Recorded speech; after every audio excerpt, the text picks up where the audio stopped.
تو تحریر سے منہ کھل گیا اور پھر بے اختیار شرمائی، یوں کہ رخسار گلابی پڑ گئے اور پلکیں جھکائے بہت باریک اور نازک سی آواز میں بولی، اناتولیا کی بہار گل۔ حیا نے پوری آنکھیں کھول کر اسے چھوٹی سی اداکاروں کو دیکھا جس کے آواز تو خود اس نے بھی نہیں سن رکھی تھی۔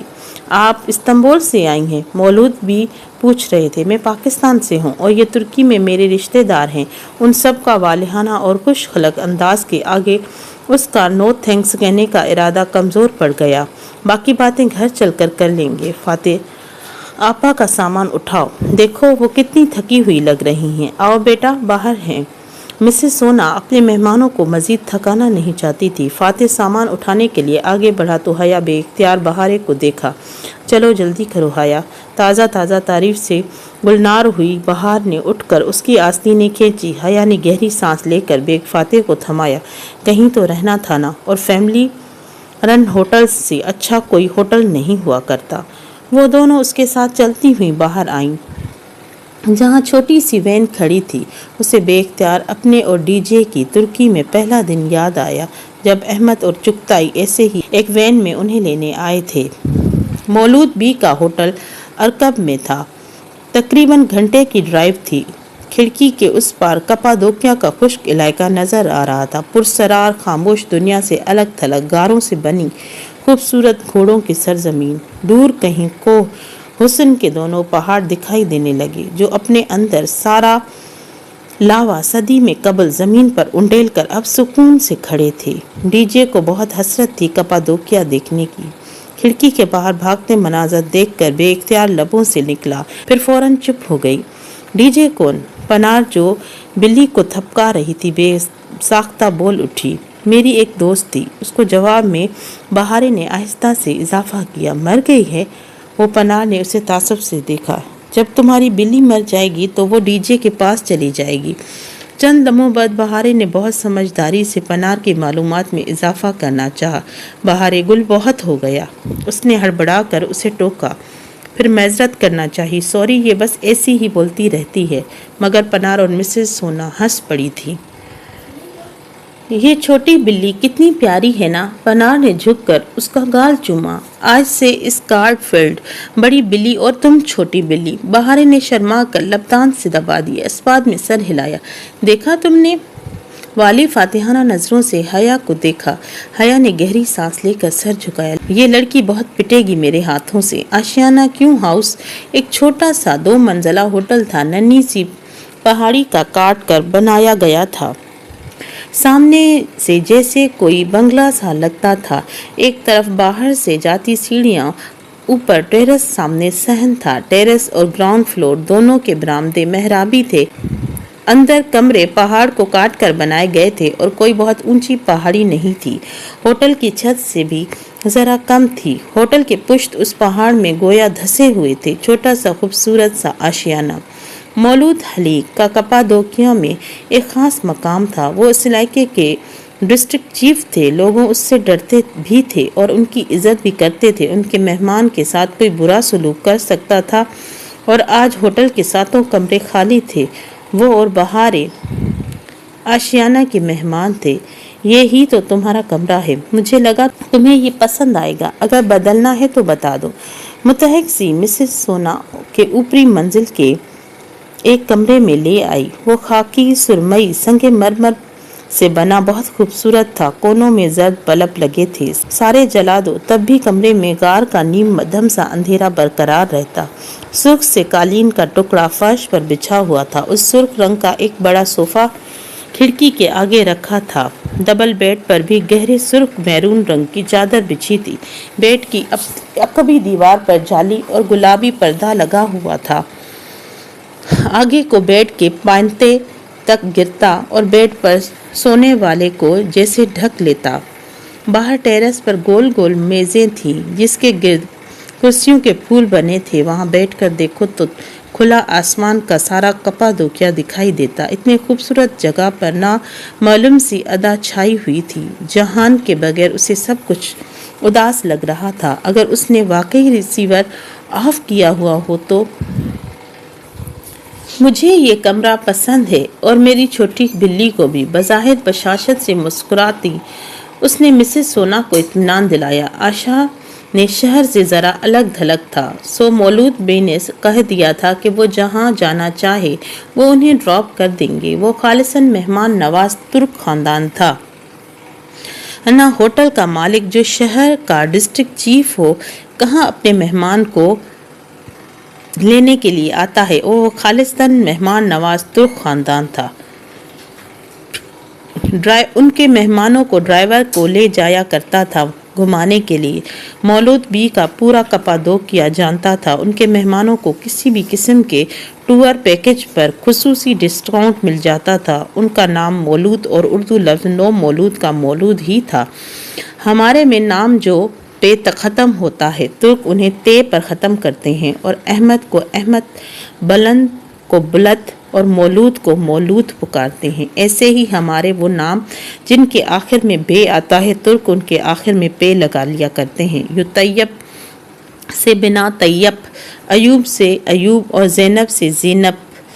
وہ سارا دن کمرے میں ہی رہی، پھر شام کو مسز سونا اور فاتح شہر جا رہے تھے تو اس کے ساتھ چل گئی۔ حیا کے ٹریسر والی ڈبی پرس میں ساتھ ہی تھی۔ اگر وہ ادھر ہوا تو جان لے گا وہ اس کے قریب ہے۔ پتہ نہیں دل میں رشتہ زیادہ مضبوط تھا یا جی پی ایس کا، مگر جب رات اتر آئی فون نہیں بجا تو اس کی امید کھونے لگی۔ اگلا پورا دن بھی انہیں کمرے میں گزارا، کھانا بھی وہیں منگوایا۔ مسز سونا کے ہاتھ کی بنی سلاد، جیلی، جام بالکل گھر جیسا بنا تھا، پھر بھی وہ بہت بیزاری محسوس کر رہی تھی۔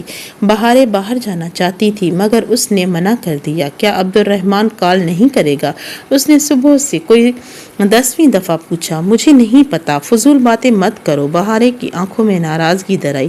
تم نے اگر دوبارہ مجھ سے ایک بات کی تو میں یہاں سے چلی جاؤں گی۔ اس نے کہا فضول باتیں مت کرو۔ سختی سے جھڑک کر وہ ڈریسنگ روم میں جانے کے لیے اٹھی۔ بہارے ناک سکوڑ کر منہ میں گڑبڑائی تھی۔ کیا کہا تم نے؟ وہ جاتے جاتے جیسے تپ کر پلٹی۔ تم بتاؤ گی نہیں؟ نہیں بتاؤں گی، بہارے اتنی ہی غصے سے کہتی ٹیرس کی طرف چلی گئی۔ رات میں مسز سونا انہیں بلانے آئی۔ تم لوگ صبح سے کمرے سے نہیں نکلے، طبیعت تو ٹھیک ہے نا؟ حسب توقع وہ فکر مند ہو رہی تھی۔ ٹورسٹ کے لیے نہ جانے یہ ان کے لیے عجیب سی بات تھی۔ نہیں، دراصل ایک دوست نے استنبول سے آنا تھا، اس کا انتظار کر رہے تھے۔ وہ آ جائے تو مل کر کپادوکیا دیکھیں گے۔ اس نے جلدی سے وضاحت دی اور پھر اس کے اصرار پر دونوں نے ڈنر کے لیے نیچے چلی گئیں۔ نیچے منزل کا ڈائننگ ہال پتھر کی دیواروں سے بنا مدھم سا روشن تھا۔ 2-4 میزیں کرسیاں رکھی تھیں۔ دیواروں کے ساتھ فرشی نشست کی طرح کی زمین سے 2 بالش اونچے پتھر کے صوفے بنے تھے جن پر میرون ترک قالین بچھے تھے۔ ان میں سے میرون شیڈ کی اجرک کا کرتا اور سیاہ ٹراؤزر پہن رکھا تھا، اوپر سیاہ حجاب۔ اس حجاب سے کھاتا دیکھ کر ٹرے اٹھائے ہال میں داخل ہوئے۔ پنار ٹھٹک کر رکے اور پھر سامنے کاؤنٹر پر کھڑے فاتح کو پکارا۔ فاتح تم کچن دیکھ لو، وہ کمفرٹیبل نہیں ہے، اس نے ترک اور انگریزی دونوں میں کہا تھا کیونکہ فاتح کی انگلش کمزور تھی۔ جی آپا کہہ کر وہ تابیداری سے وہاں سے ہٹ گیا۔ تھینکس، وہ ہلکے سے مسکرائی تھی۔ دل پہ اتنی کلف چھائی تھی کہ وہ مسکرانا بھی دشوار لگ رہا تھا۔ کھانے کے بعد وہ دونوں آگے پیچھے سیڑھیاں چڑھتی اوپر آ گئی۔ اوپر کے اس کے پیر میں درد تھا، اس لیے وہ آتے ہی بستر پر لیٹ گئی اور پیچھے دیوار سے لٹکتا جالی دار پردہ اپنے بائیں طرف پھیلا دیا۔ اب چھت لیٹے اسے چھت گلابی جالی کے پار دکھائی دے رہی تھی۔ حیا کیا تم مجھ سے ناراض ہو؟ ساتھ لیٹی بہارے تھوڑی دیر بعد ذرا قریب کھسک آئی۔ حیا نے گردن ذرا سی ترچھی کر کے اسے دیکھا۔ کیوں پوچھ رہی ہو؟ کیونکہ عائشہ گل کہتی ہے کہ ناراض کر کے نہیں سوتے، کیا پتا ہم صبح اٹھ نہ سکیں۔ نہیں، میں ناراض نہیں ہوں۔ وہ گردن سیدھی کر کے دوبارہ غار کے چھت کو دیکھنے لگی۔ میں بس پریشان ہوں۔ تم پریشانی میں یوں ہی غصہ کرتی ہو؟ ہاں، اور تم کیا کرتی ہو؟ میں بہارے ایک دم جوش سے اٹھ کر بیٹھی۔ میں آسمان میں اڑتی ہوں، ادلار کے بگلوں اور سلطان احمد مسجد کے کبوتروں کے ساتھ۔ کیا تمہیں یہ کرنا آتا ہے؟ حیا نے چند لمحے اس کے معصوم شفاف چہرے کو دیکھا، پھر نفی میں سر ہلایا۔ بچپن میں کتنا پیارا ہوتا ہے نا؟ کندھے اور دل بہت سارے بوجھ سے خالی ہوتے ہیں۔ میں تمہیں سکھاؤں؟